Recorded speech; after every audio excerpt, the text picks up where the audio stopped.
এই যে ক্যামেরাম্যান,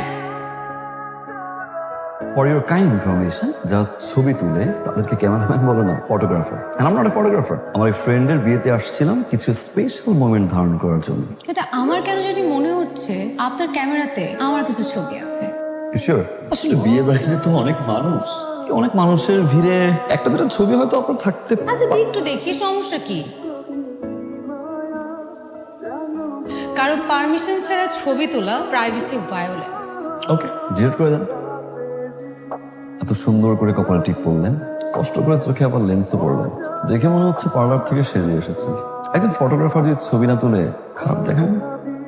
আপনি কি আমার সাথে বাই এনি চান্স ফ্লার্ট করছেন? ফ্লার্ট আমি করি না, যা বলি ডিরেক্টলি করি। চাইলে আপনি ডিলিট করতে পারেন, okay, no problem, it's your call. Delete আপনি করবেন, অবশ্যই করবেন, কিন্তু তার আগে আমাকে ছবিগুলো পাঠিয়ে দিবেন। হোয়াটসঅ্যাপ পাঠিয়ে দিন। হোয়াটসঅ্যাপে দিতে হবে কেন? আমি আপনাকে ইমেল আইডি দিয়ে দিচ্ছি, ইমেল আইডি পাঠিয়ে দেবেন। Sourav. Dipa, nice to meet you.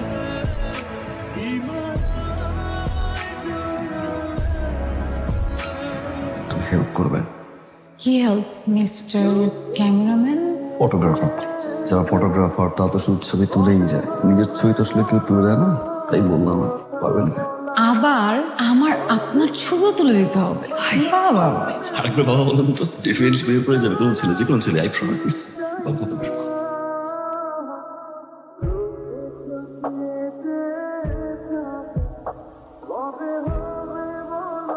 কি আবার মুড অফ মনে হচ্ছে? আমার বাবা আসলে একটু অসুস্থ। কি হয়েছে আঙ্কেল? বাবার আসলে যে বিজনেসটা ছিল, বাবা সেখানে অনেক টাকা ইনভেস্ট করে ফেলে। তারপর যখন লস হয়, আস্তে আস্তে বাবা মেন্টালি অ্যান্ড ফিজিক্যালি সিক হয়ে পড়ে।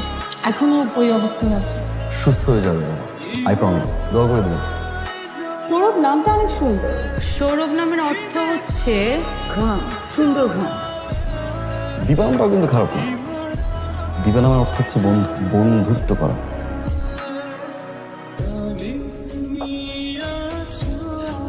তোমার জন্য। আমার জন্য? হ্যাঁ। কি ফুল এটা? কি ফুল? এটা কৃষ্ণচূড়া। কৃষ্ণচূড়া? তো কৃষ্ণচূড়া ফুল দিয়ে আমি কি করব? কৃষ্ণচূড়া ফুল দিয়ে কি করে? আচ্ছা, কি করে? সবাই বলে ফুল নাকি গাছেই সুন্দর। আমার কি মনে হয় জানো, ফুল সুন্দর তোমার চুলে।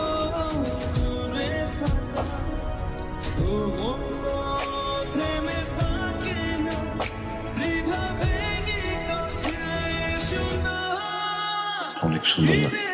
একটা মেয়ের সাজলে এত সুন্দর লাগে, জীবনে মনে হয় প্রথম দেখলাম। সাজার কারণ কি? মেয়েরা মাঝে মধ্যে অকারণেই সাজে, তাদের মায়াবতী হতে ভালো লাগে, তাই। তুমি কি মায়া হবে? শুধু আমার মায়া।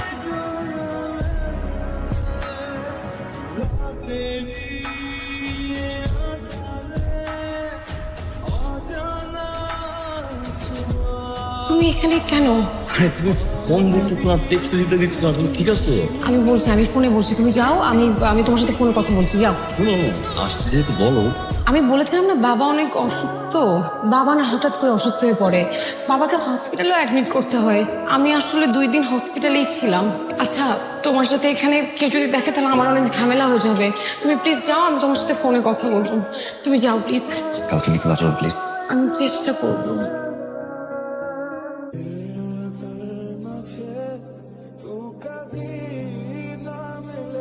আরে বাহ, আজ আপনি আমার আগে। কোনো ছেলে যখন কোনো মেয়ের জন্য অনেকক্ষণ ধরে অপেক্ষা করে, তার মানে ছেলেটা মেয়েটাকে ভালোবাসে। আর যখন কোনো মেয়ে কোনো ছেলের জন্য অপেক্ষা করে, তার মানে তো মেয়েটা ঠিকই ভালোবাসে। তবে ছেলেটা সেদিন আমি লাভ উইথ ইউ। সৌরভ, আমার কিছু কথা আছে। বলো। আমি তোমাকে বলেছিলাম না যে বাবার বিজনেসে অনেক লস হয়, অনেক ঋণ জমা হয়েছে। দীপা, আমি এই কথাগুলো জানি তো। না, আরো কিছু কথা আছে। সবকিছুই দেখাশোনা করে বাবার বন্ধু আনিস আঙ্কেল। আমি জানি তো। আরো কিছু কথা আছে, তোমার শুনতে হবে সৌরভ। বাবার চিকিৎসার জন্য যত টাকা লাগে সব টাকা আনিস আঙ্কেলেরই দেওয়া, সবসময়ই দেয়। এখন আনিস আঙ্কেল চাচ্ছে তার ছেলের সাথে আমাকে বিয়ে দিতে। বাবাও এতে রাজি। সৌরভ, এমন না যে আমার অমতে রাজি হয়েছে। সবকিছু চিন্তা করে বাবার কন্ডিশন দেখে আমি বাবাকে না করতে পারিনি। সৌরভ আমি তোমাকে পছন্দ করি, কিন্তু আমার এই বিয়েটা করতে হবে। আমি সরি সৌরভ, পারলে আমাকে মাফ করে দিও। ভালো দেখো।